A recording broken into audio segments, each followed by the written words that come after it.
Hello and welcome to the first of my Muscle Movies reviews. Today I'm going to give a mostly spoiler-free review of Love Lies Bleeding, which is the second feature-length film from Rose Glass. It stars Kirsten Stewart as Lou, the manager of a small gym, and Katie O'Brien as Jackie, who is an up-and-coming bodybuilder passing through town on her way to Vegas. Once they meet, they fall madly in love, but soon become enmeshed in a criminal organization headed by Lou's father, played by Ed Harris. Love Lies Bleeding reminds me of some of my favorite movies and one of my favorite subgenres, which I like to think of as lovers on the run.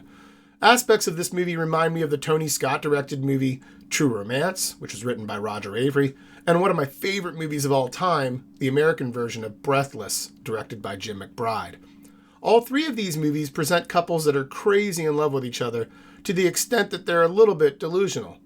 Without saying too much about the overall plot of the movie, Love Lies Bleeding accomplishes this sense of recklessness that new love engenders by paralleling it with steroid use and the way performance-enhancing drugs can alter the user's behavior and perception of the world. It's a fascinating comparison between the dangers of drugs and the dangers of infatuation and desire, as well as the thrill and the power that come from both. What makes this movie notable for my channel is its focus on bodybuilding and how Katie O'Brien really looked like she could compete on that stage. In addition to having the proper physique, O'Brien's performance was amazing. We see her change after she begins using performance-enhancing drugs in a way that really shows us what the director is trying to say about love and desire.